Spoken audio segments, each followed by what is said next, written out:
What's up, everybody?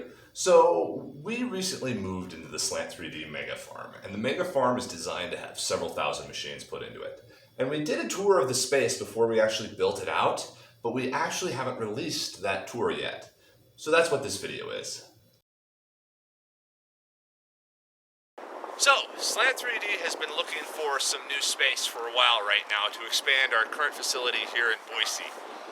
Very recently, we had the opportunity to take a look at a train factory, and we ended up here at the Motive Power factory.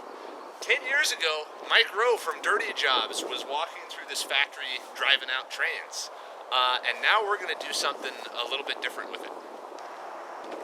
So the Motive Power building, this building was originally built out to finish up full locomotives, both passenger locomotives and regular freight trains.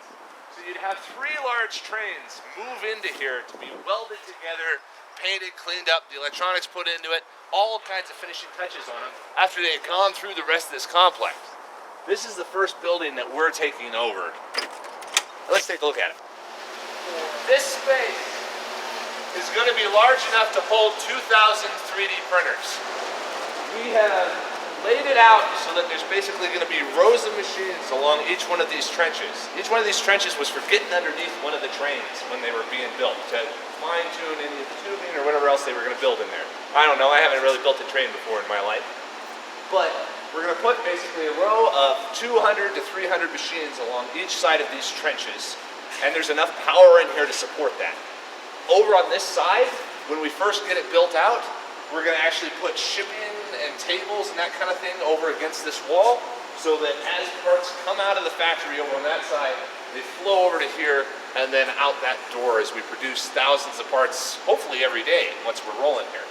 Like I say, there's 2,000 parts in the facility, or 2,000 machines going in, so we should be able to produce probably somewhere around 2,000 to 10,000 parts per day once all of those are built out and rolling.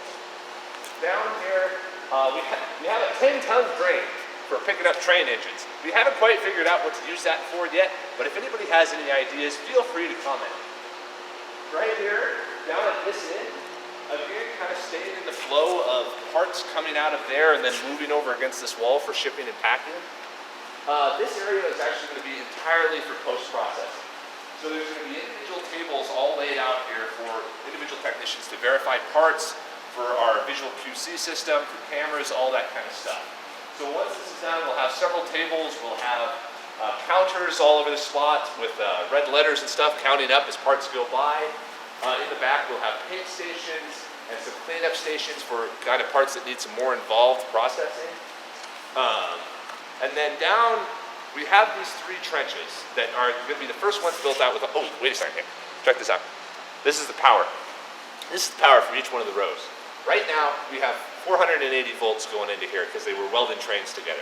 We can't use that. All of our machines use 24 volt DC. So we're going to step these down, turn them into 110 and run them down for all of our machines.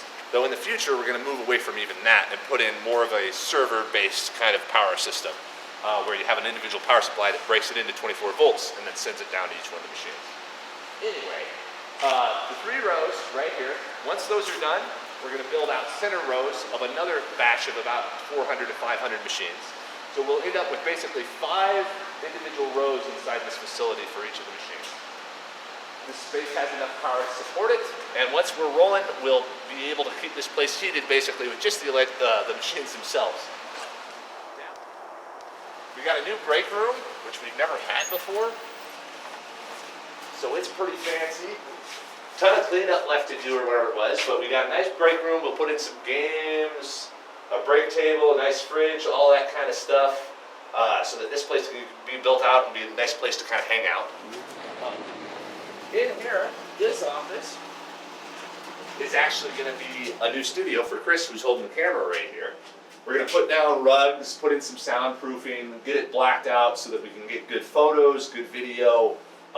Maybe put in a set for any of like the talking head videos that we do, and this is going to be that dedicated space. Right now in our current factory, everybody's crawling over the top of everybody else and there's no room for anything. So having dedicated spaces for each one of the parts of the company is going to be a big deal.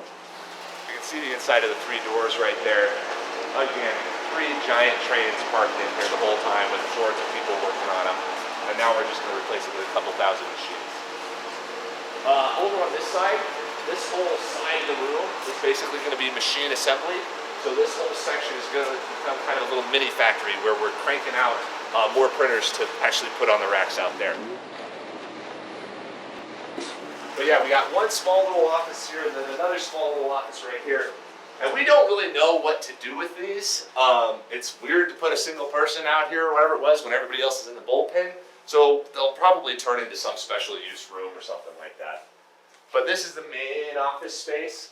Oh, right up here.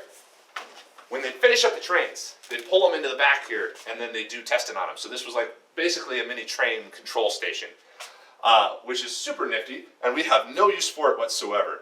But we're trying to figure out some way of keeping this station sort of intact because it's cool. One of the guys said earlier that it's kind of like the Star Trek station. And she's totally right. So we're going to see if we can turn this into something more interesting and useful than just a pedestal in the middle of the room. But yeah, the bullpen, we've got space for about 5, 6, 7 people up in here.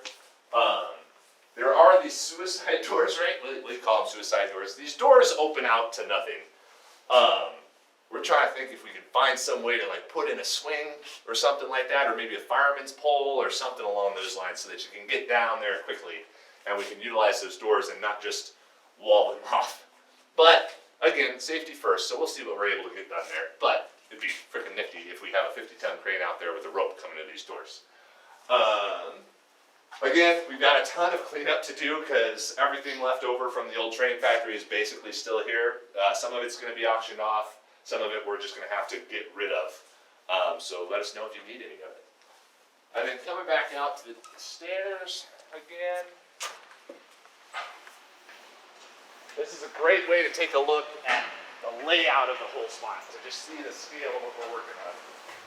Thanks everybody for watching that video. If you want to see more videos about 3D printing farms and how we're building and developing here at Slant 3D to deploy thousands of machines to basically make manufacturing completely free and unlimited, please subscribe down below. We talk about everything about how to run 3D printer farms, the challenges involved in it, and the engineering problems that come along from using 3D printing to create products. Thanks everybody.